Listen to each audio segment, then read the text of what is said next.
face now pale and sorrowful, her wedding gown tattered and soaked. Her voice, filled with pain, was barely a whisper. "Why did you betray me?" Ezine asked. Lina's Campfire Folktales.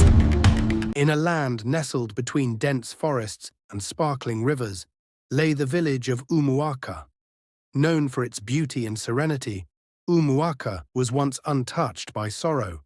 But every village has its secrets, and Umuaka was haunted by one story, a story of love, betrayal, and a restless spirit known as the Weeping Bride. Ezine, a beautiful young woman, stood outside her family home, joy filling her heart as she talked excitedly with her two closest friends, Amarachi and Chisholm. "Tomorrow I will be married to the love of my life. I still can't believe it," Ezine exclaimed with happiness. "You and Ifeanyi were always meant to be. You will make the most beautiful bride," Amarachi beamed. "Everyone in the village has been talking about how perfect you two are together," Chisholm added warmly. Ezine blushed as she twirled in her gown, watching it swirl around her. "I just want everything to be perfect. I can't wait to spend the rest of my life with Ifeanyi," Ezine said softly, her voice filled with excitement.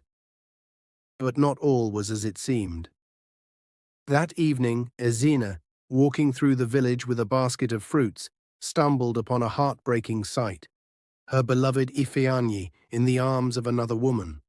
Her voice, fragile with disbelief, trembled. "Ifeanyi," she whispered, her heart breaking. Her world shattered in that moment. The love she had once held dear was now a painful wound, and her heart broke as she watched Ifeanyi lost in the embrace of another woman.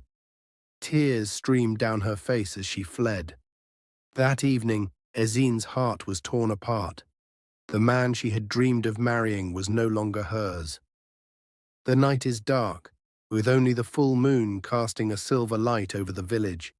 Ezine, in her wedding gown soaked in tears, runs through the quiet streets, her sobs echoing in the silence. She doesn't stop until she reaches the riverbank. Ezine, as she stands at the edge of the river, gazing at the cold, rippling water. Her face is streaked with tears, her body shaking with sorrow. "Why, Ifeanyi? Why would you betray me?" Ezine cried out in anguish. She steps into the river, the cold water soaking her gown, pulling her deeper and deeper. The moonlight reflects on the surface as Ezine walks farther into the river, her cries fading as she disappears beneath the water. Her hand reaches out toward the sky, grasping at the moon before the river swallows her whole. The camera lingers on the ripples where Ezine once stood, now calm and silent. In her sorrow, Ezine sought refuge in the river, letting its cold embrace take her. But though her body vanished into the depths, her pain remained, lingering like a shadow over the village. Days turned into weeks, and Ezine's disappearance weighed heavily on the village. Her friends, Amarachi and Chisholm, sat by the riverbank, hoping for her return, but deep down they knew she was gone. Ezine was never found. The villagers searched, but the river kept its secrets. Ezine's spirit remained, bound to the waters that had claimed her. On nights when the moon was full, a mournful wail echoed from the river, filling the village with fear. "What is that sound?" one villager asked, alarmed. "It's coming from the river," another villager exclaimed in fear. Ezine's spirit could not rest. On full moon nights, her sorrowful cries haunted the village of Umuaka. Her voice carried the pain of betrayal, and her wails were a warning of what was to come. One morning, the body of Emeka, a notorious womanizer, was found lifeless by the riverbank, his face frozen in terror. "It's Emeka! He's dead!" a villager shouted in horror. "Look at his face!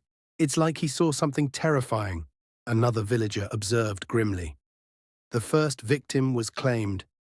Emeka, known for his unfaithfulness, had been taken by the Weeping Bride. Her vengeance was swift and merciless. The village elders gathered to address the growing fear. Ezine's spirit is not at peace. Her cries haunt the village, and she seeks justice for the wrongs done to her, one of the elder warned gravely. Any man who betrays his wife must beware. The weeping bride will not rest until those who are unfaithful pay the price, another elder added solemnly. On the next full moon night, Chika, a man who had been unfaithful, laughed off the villagers' fears. There is no such thing as the weeping bride. These are just tales to scare weak-hearted men, Chika scoffed dismissively. As he strolled by the river, the mist thickened and the mournful wail grew louder. Chika froze in his tracks, his heart pounding. "Who's there?"